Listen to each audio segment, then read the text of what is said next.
Glória a Deus. Vamos nos colocar em pé, queridos.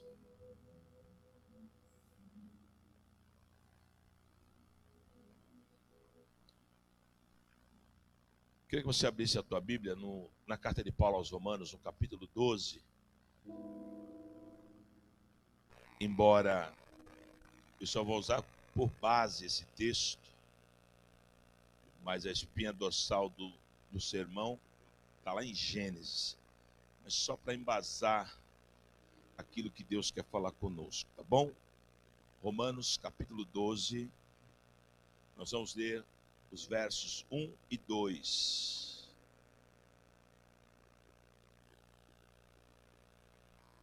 Diz assim, ó: Rogo-vos, pois, irmãos, pelas misericórdias de Deus, que apresentei o vosso corpo por sacrifício vivo, santo e agradável a Deus, que é o vosso culto racional.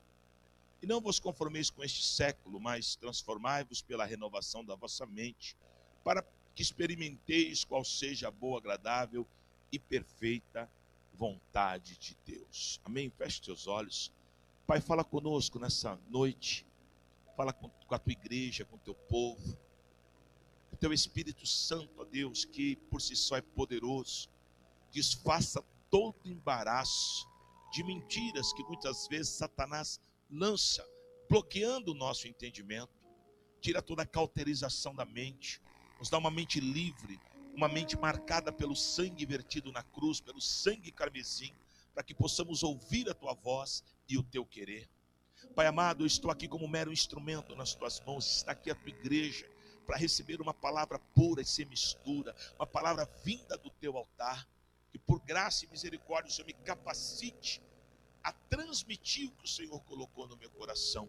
Desde já eu te agradeço e te louvo em nome de Jesus. Amém. Amém. Pode sentar, queridos.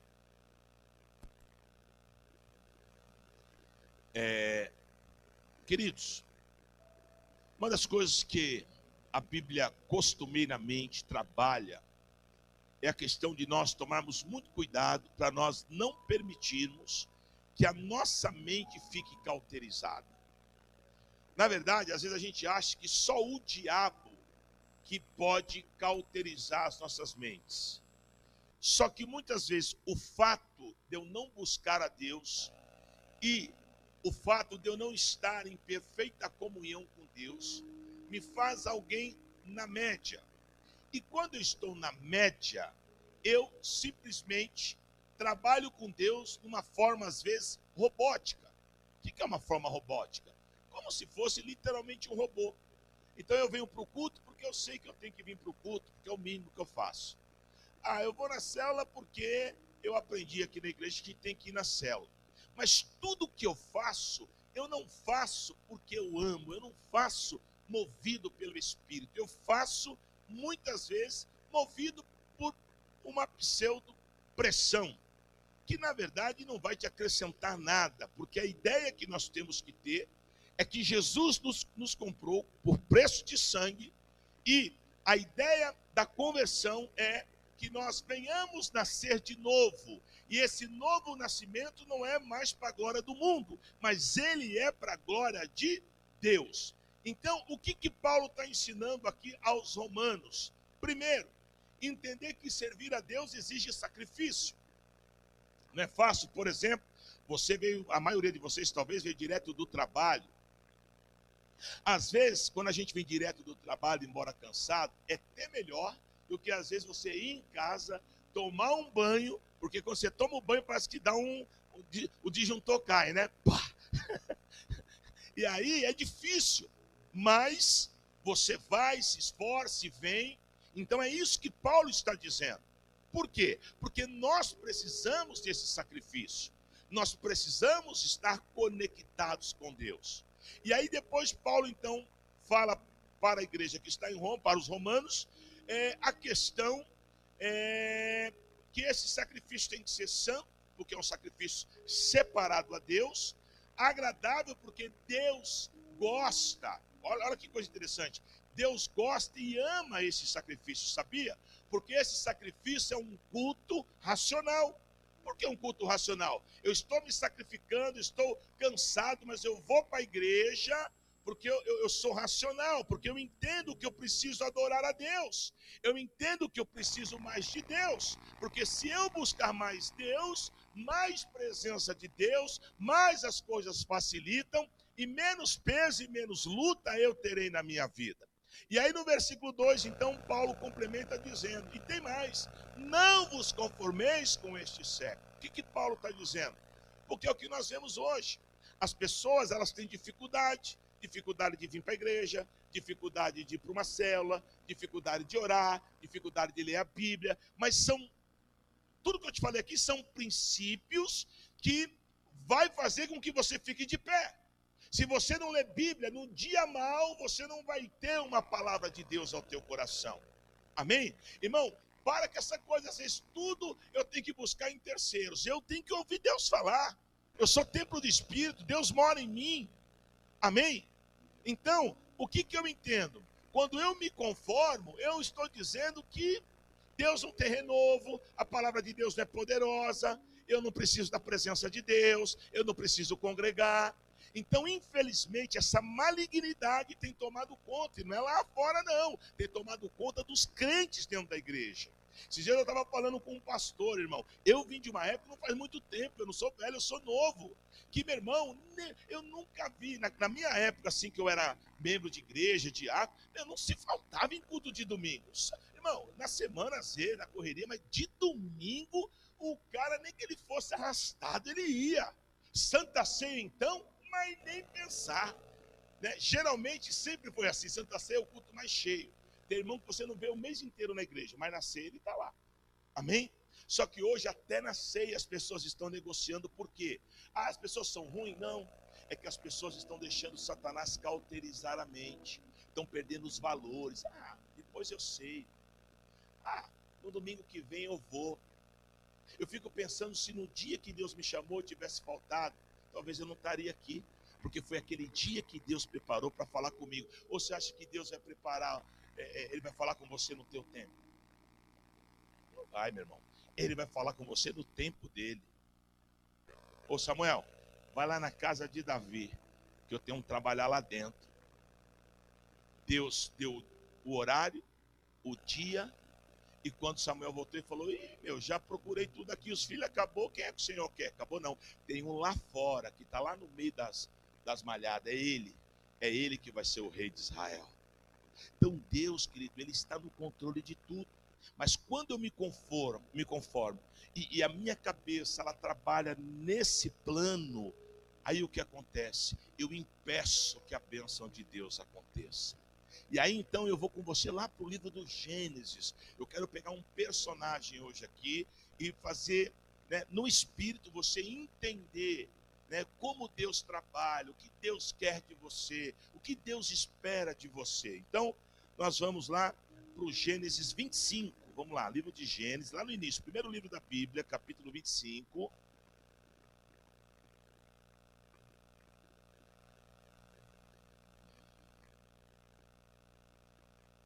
Hoje eu quero tratar com vocês acerca da vida de Jacó. É interessante porque quando nós falamos de Jacó, e quem já estudou sobre Jacó sabe o que eu vou falar, que Jacó foi um homem que talvez não teria nenhum tipo de atributo para Deus o chamá-lo. Eu não sei se você sabe, mas nós tivemos 3 patriarcas, né? O Jacó foi o último. Abraão, Isaac e Jacó. Agora, humanamente falando, se você estivesse lá para julgar, como num evento, você não julgaria, talvez, Jacó digno de ser alguém, né, num escalão tão alto. Ser um patriarca, irmão, patriarca, a palavra patriarca quer dizer pai. Né? A gente fala de Abraão, por exemplo, a gente fala que Abraão foi pai de todos. Então, o cargo, ser patriarca, era algo muito poderoso, algo muito tremendo, uma escolha direta de Deus. Mas você pega Jacó e você vê que Jacó, humanamente falando, ele não tem requisitos para isso. Mas o interessante é que na história de Jacó, eu vejo que Jacó se permite ser trabalhado por Deus. Irmão, parece uma coisa fácil ser trabalhado por Deus, mas não é. Eu, assim, nesse tempo que eu tenho como pastor, eu vejo que as pessoas têm muita dificuldade de permitir Deus trabalhar. E todos nós precisamos ser trabalhados. Ninguém vem pronto, querido, né? Ninguém vem preparado. Olha, Senhor, eis-me aqui, já vou daqui para o céu. Não, todos nós que nos achegamos diante do Senhor, até porque o comando é esse, a Bíblia diz, vinde como estais. Amém? Então, dificilmente, meu irmão, você vai ver alguém se convertendo. Ei, irmão, você é o quê? Eu não sou nada, eu sempre fiz tudo certinho. Eu estou aqui porque eu amo, decidi amar Jesus. Não é assim. Geralmente, toda regra tem sua exceção, tem esses também, mas 90% das pessoas vêm do mundo cheias de problemas. Vício, droga, prostituição, vida arrebentada, mentira, adultério, fornicação. Então, o que traz as pessoas para a igreja geralmente é um vazio, porque o homem foi feito para ser preenchido pela presença de Deus. Amém? Mas, então a gente vem todo arrebentado, e aí Deus então começa um projeto, um plano. Amém? E eu quero trabalhar aqui algumas verdades sobre a vida de Jacó, que eu creio que vai cair também sobre a tua vida e vai ser bênção em nome de Jesus. Amém? Gênesis 25, versículo 22 e 23. Depois nós vamos ler mais 2 versículos. Ó. Os filhos lutavam no ventre dela. Então disse, se é assim, por que vivo eu? E consultou ao Senhor. Versículo 23. Respondeu-lhe o Senhor, falando para a mãe dos dois. 2 nações há no teu ventre. 2 povos nascidos de ti se dividirão.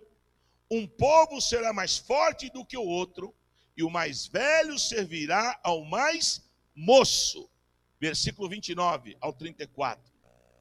Tinha Jacó feito um cozinhado, quando esmorecido veio do campo Esaú, e lhe disse, peço-te que me deixes comer um pouco desse cozinhado vermelho, pois estou esmorecido.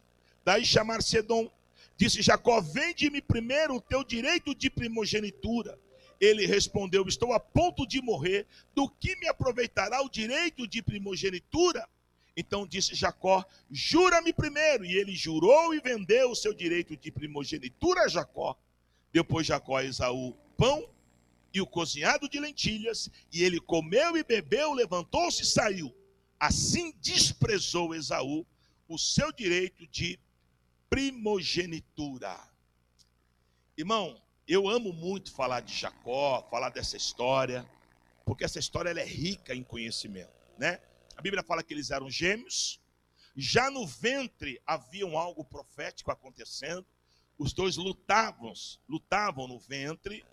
A Bíblia diz que Esaú era o primogênito, mas no calcanhar dele, esse segurar no calcanhar já era algo profético. Jacó já estava ali segurando.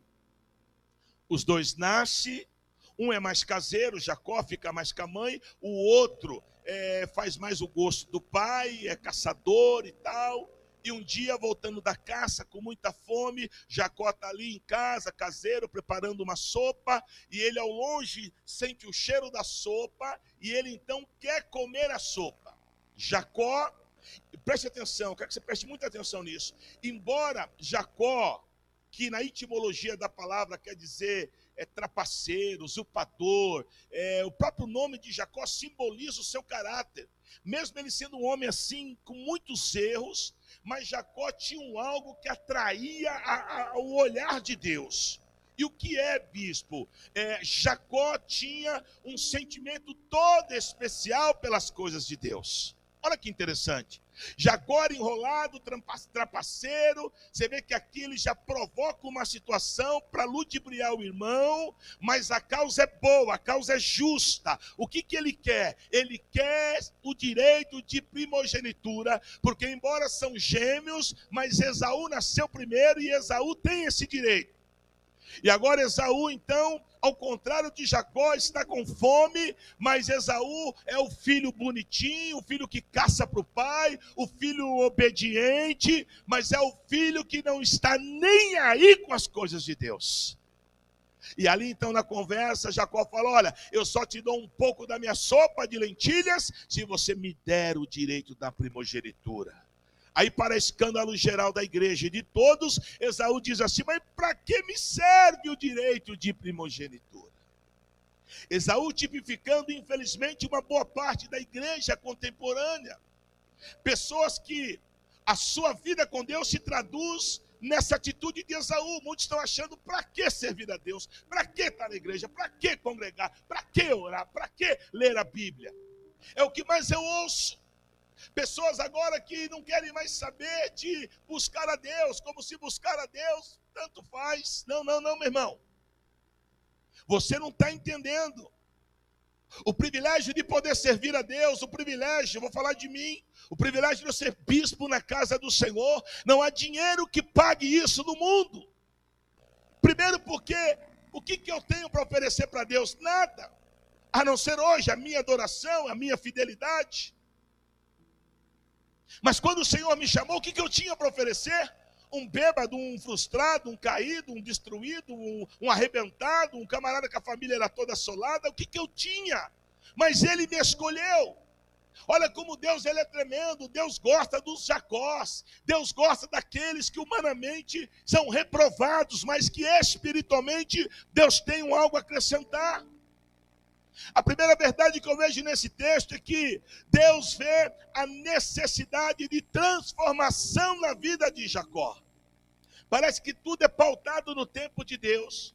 Deus se agrada, Deus vê no coração de Jacó a firmeza com que ele trata as coisas de Deus, o amor que ele tem pelas coisas de Deus, mas Deus entende que Jacó tem o caráter deformado. Escuta, querido, lembra quando eu li lá em Romanos 12? Nós não podemos achar que nós vamos persistir e caminhar com Deus com o nosso caráter deformado.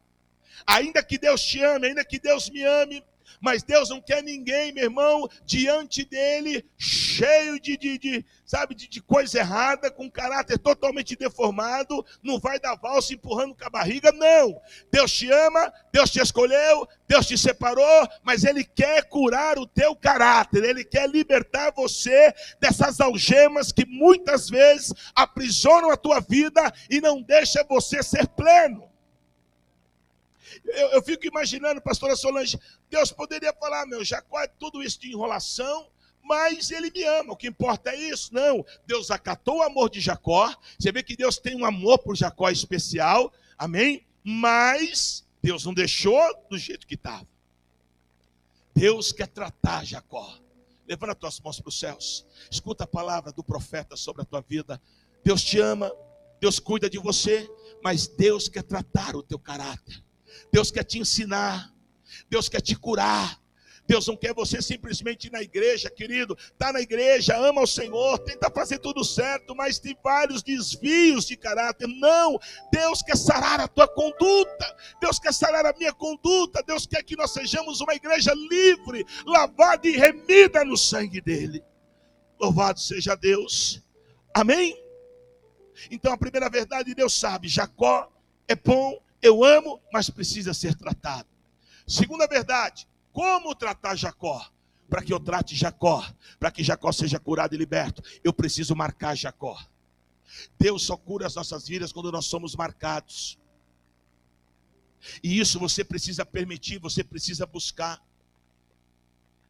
Quando aquela palavra de João 3, que ela fala muito comigo, porque é uma palavra base de toda a minha vida com Deus, eu vejo que muita gente não passa por João 3. Eu vejo muita gente que serve a Deus, mas assim por alma. Porque Deus é bom, quem não quer servir o que é bom? Não é verdade? Só que eu não tenho que servir a Deus só porque Ele é bom, porque o meu sentimento, aqui é um lugar de paz, aqui é um lugar que as pessoas ajudam, aqui é um lugar onde eu sinto uma atmosfera leve, né? Não. Você precisa ser marcado. Você precisa nascer de novo.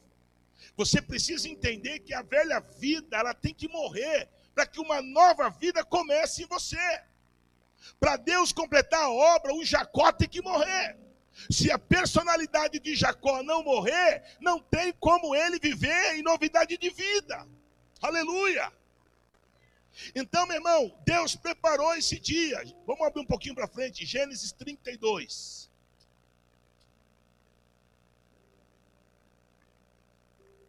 Gênesis capítulo 32, versículo 29.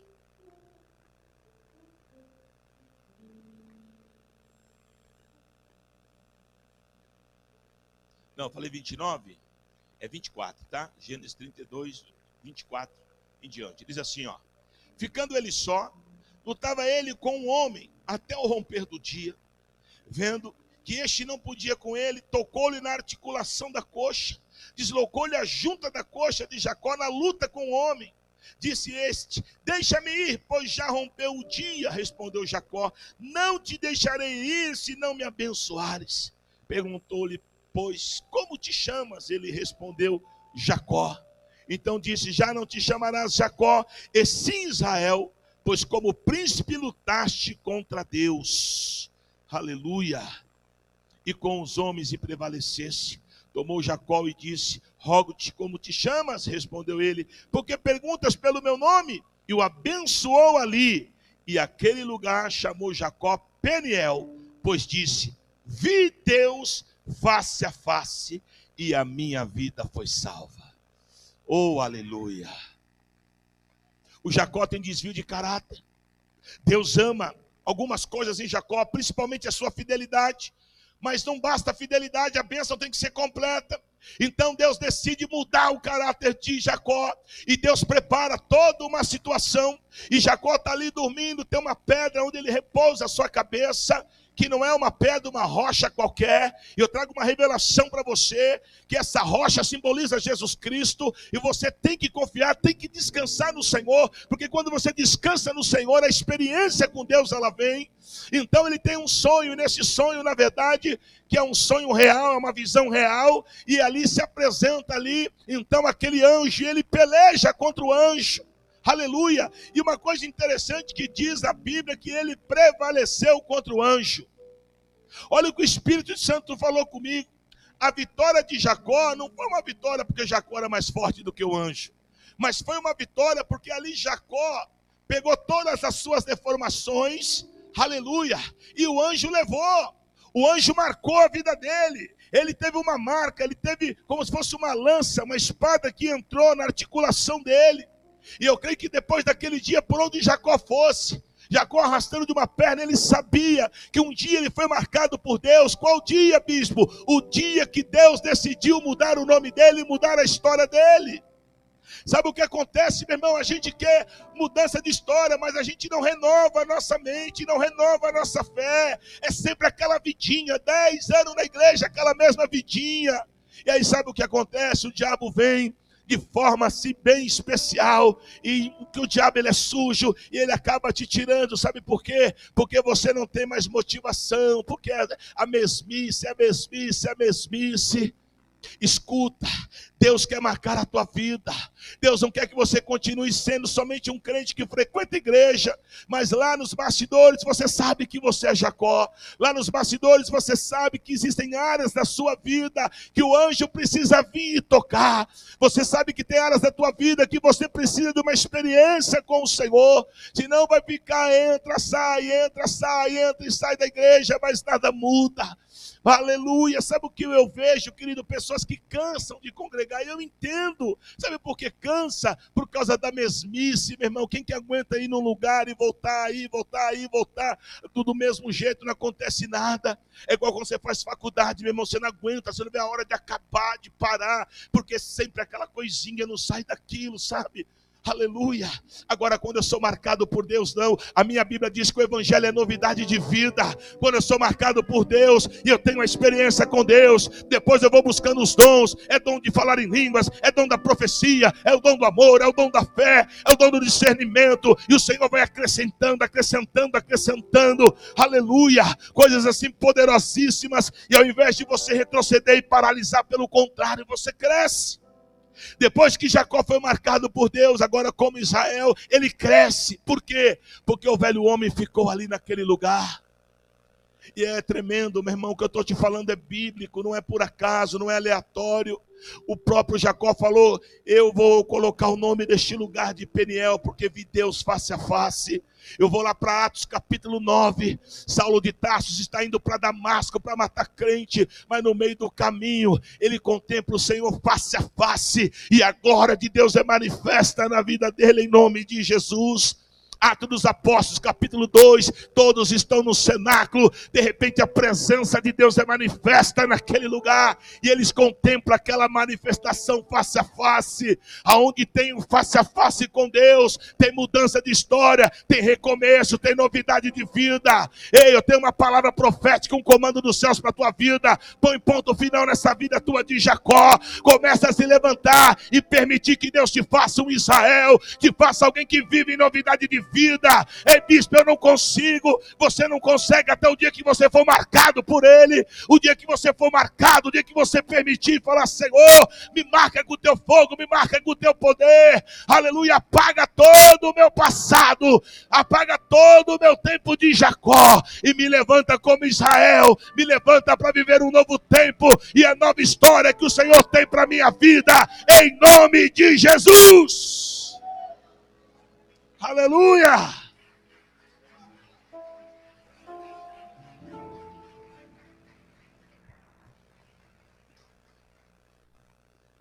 Aleluia! Terceira verdade: Deus quer te mudar por dentro e por fora. Irmão, Deus é lindo. Deus é maravilhoso. Gênesis capítulo 31, versículo 7. Ali, onde eu acabei de ler, foi a marca. Ali foi a experiência de Jacó com Deus. Agora Jacó sabe que tem um Deus que está com ele. Um Deus que está curando o caráter dele. Um Deus que está transformando o caráter dele. Agora Deus vai mostrar, né, na prática. Deus vai ensinar Jacó na prática. Um pouco daquilo que ele fazia. Um pouco daquilo que para ele era normal. Só que agora ele não é o que faz. Agora ele é aquele que recebe. O mesmo peso que ele mede, agora ele é medido. Gênesis 31, versículo 7. Mas vosso pai me tem enganado, e por 10 vezes me mudou o salário. Porém Deus não lhe permitiu que me fizesse mal nenhum. Obviamente era legal a gente pegar toda a história, todo o contexto, mas o tempo não nos permite. Mas Jacó está falando aqui de Labão. Jacó trabalhou 20 anos para Labão. Labão enganou ele 10 vezes. Escuta, eu não acredito em coincidência. Deus está tratando Jacó pela maneira mais difícil. Deus está fazendo Jacó sentir na pele o que é ser enganado. Ao ponto que tem um momento que Deus fala com ele para ele ir lá se consertar com Esaú. Embora eles não adianta, não tinha muita aliança, cada um foi para um lado. Mas teve uma época que Deus falou para ele: volta para Canaã e vai lá e se conserta. Mas essa história de Labão, ela é muito interessante, porque propositalmente Deus permite. Deus não deixa Labão nem ninguém tocar em Jacó, mas Jacó passa pelo crivo de Deus, sendo enganado a todo momento por Labão. Sabe, querido, às vezes nós não entendemos o porquê muitas portas se fecham para nós. Hoje eu vi uma postagem, não vou falar o nome da pessoa, por questão de ética, mas tremenda. A pessoa falou assim, mais ou menos assim, não lembro direitinho, né? O meu prazer é poder ajudar as pessoas.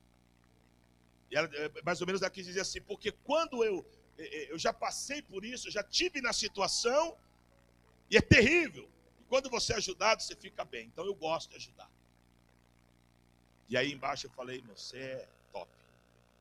Porque esse é o projeto de vida que Deus tem para nós. A Bíblia diz assim, o que o homem semear, ele vai colher. Se eu tenho um coração voluntário e abençoador, eu vou ser abençoado.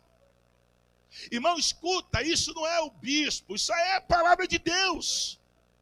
Aquilo que eu projeto para a minha vida, ajudando, fazendo o querer de Deus, eu vou colher.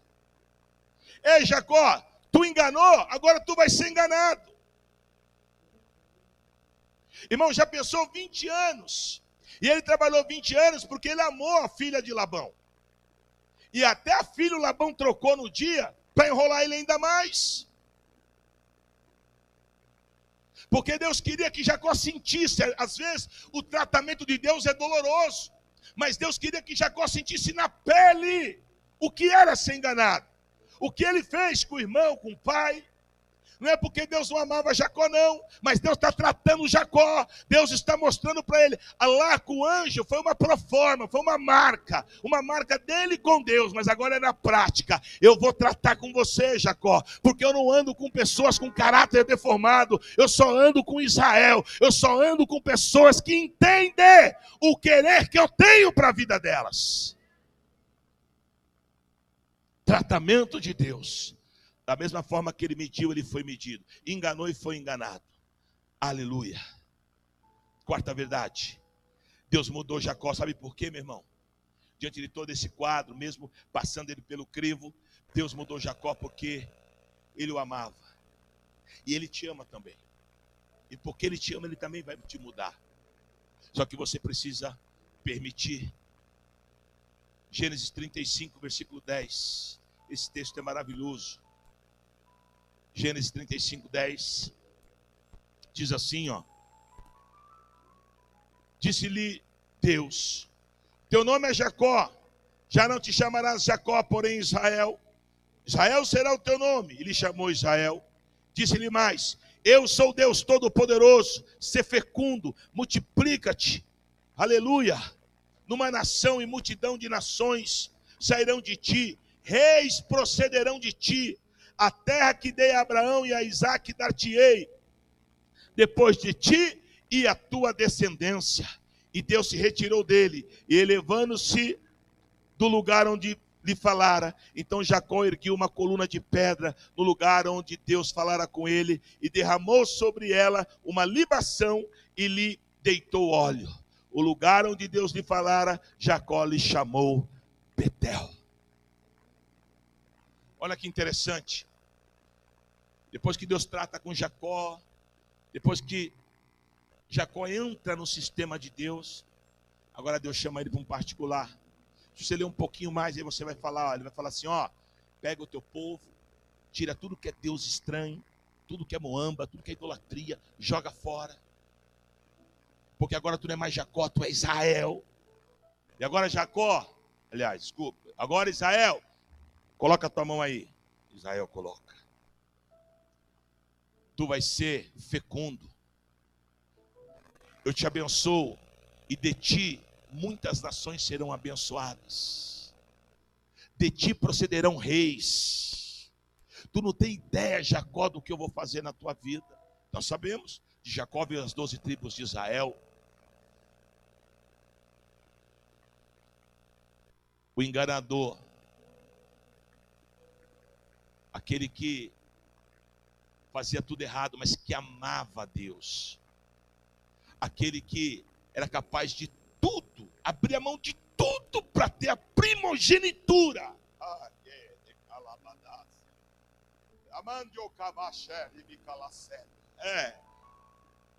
Porque hoje tanto faz. É pastor, é presbítero. Não, meu irmão. A minha unção eu não achei no lixo. O que eu tenho foi Deus que me deu.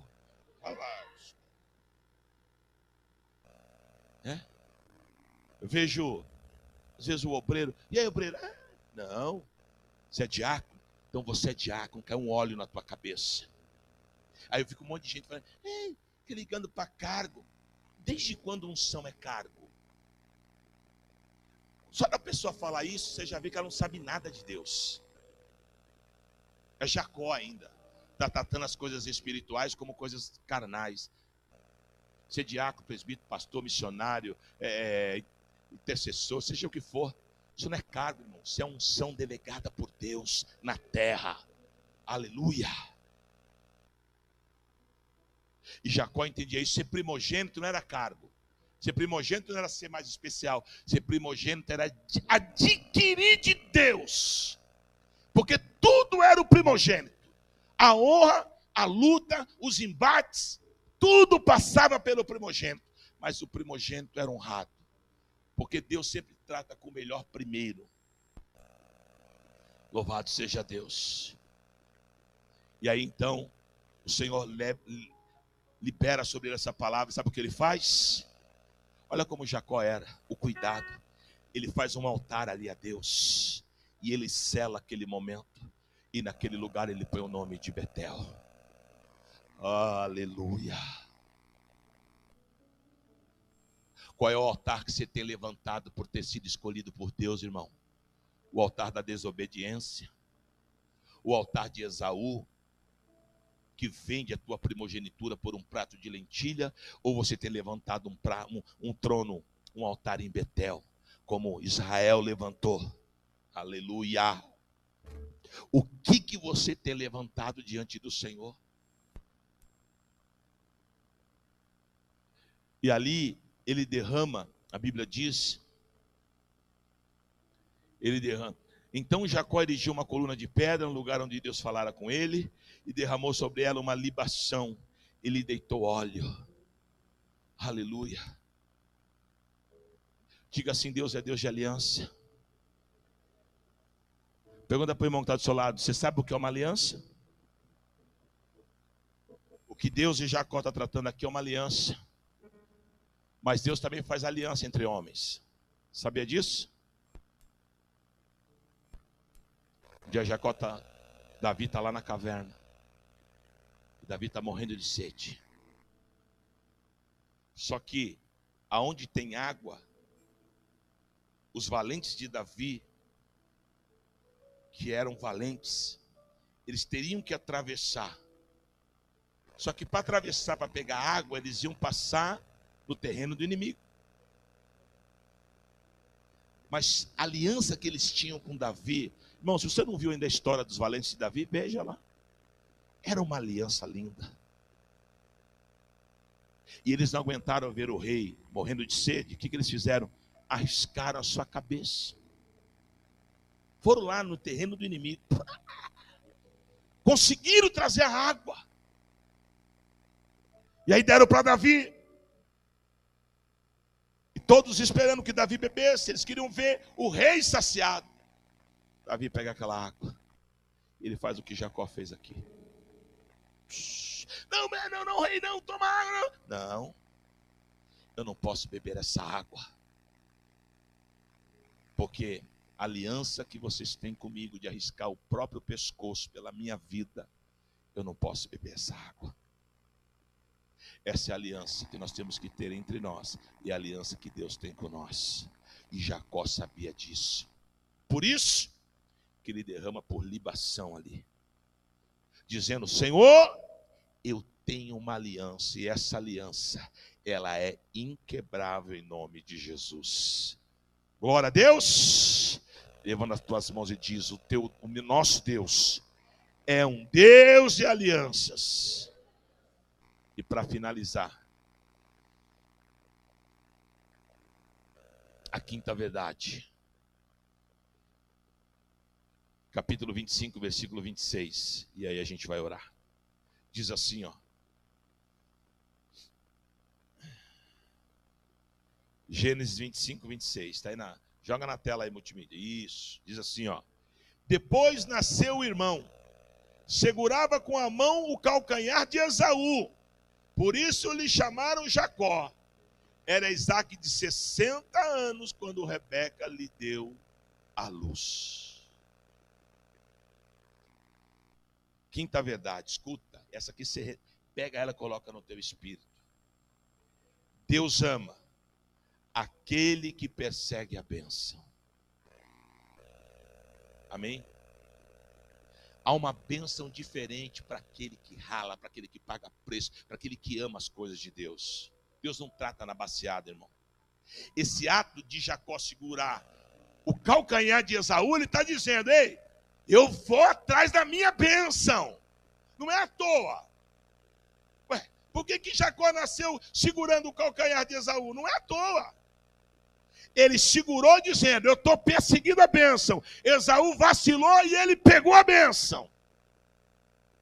Deus falou comigo: Deus abençoa aquele que persegue a bênção.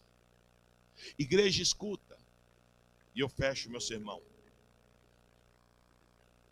Nem tudo que um pai fala para o filho, ele acata. E muitas vezes o filho ele não cresce porque não obedece. Escuta, como profeta de Deus, valorize mais as coisas de Deus na tua vida. Você não é obrigado a guardar o que eu estou te falando, mas é da minha competência como ministro desta igreja falar para você. Não trate as coisas de Deus de qualquer jeito. Tem muita gente sem história. Às vezes você vê família que é sem história. Sabe aquela família? Morreu o marido, morreu a esposa, acabou a família. Ah, é normal, não é não. Se você for cavar, tem alguma coisa ali. Quem anda com Deus cria história. Eu vou te provar na Bíblia. Jacó e Esaú. Eu te pergunto, qual foi o fim de Esaú? Esaú quer dizer vermelho, que quer dizer Edom, e de Edom veio os edomitas, que no meio da história morre, acaba. Mas de Jacó vem Israel. De Israel vem o povo eleito. Do povo eleito vem nós, enxertados na videira. E eu estou aqui pregando, não do Deus de Abraão, de Isaac e de Esaú, mas eu estou pregando do Deus de Isaac, de Abraão e de Jacó. Deus quer que você tenha uma história. E só tem história quem persegue a bênção. Só tem história quem valoriza a bênção. Não troque o teu chamado, não troque o teu ministério, não troque a sua fé, não troque a sua salvação por um prato de lentilha. Esses dias eu estava orando, falando, Deus, às vezes eu me acho tão... Essa palavra não existe, estou inventando agora, tá? Eu me acho tão confrontativo. Porque eu confronto muita igreja. Às vezes eu, como homem, eu falo, Senhor, mas Deus fala no meu coração. Eu preciso de pastores que preguem a verdade. Sabe por que você vê um monte de igreja lotada, hoje abarrotada? Porque se prega o que o povo quer ouvir, irmão. E a gente tem que pregar o que a Bíblia diz. Nem a mais, nem a menos. Então a gente precisa entender. Então hoje é muito comum uma pessoa... Então a mocinha está lá, aceitou Jesus, está na bênção, Deus está abençoando, tal. Daqui a pouco prepara o varão, vai casar, vai construir uma família lá, vai e faz o sexo antes do casamento. Pegou tudo que Deus deu e jogou por água abaixo. Às vezes você pega uma moça, um moço fala, filho, ora 3 meses, mas não é regra, não é... Não. Porque 3 meses eu vou sair para tomar um sorvete no McDonald's, eu vou sair para a gente comer um lanche, e eu vou conhecer a pessoa. Porque o jovem ele acha que namoro é só porque é linda, porque é lindo, né? Se fosse assim, era maravilhoso. Então ninguém quer mal de ninguém. Não, não quero, não quero. Aí, meu irmão, pega o que Deus deu. Não foi um, não foi 2, já vi vários jovens fazendo isso. Que eram para ser bazucas na mão de Deus.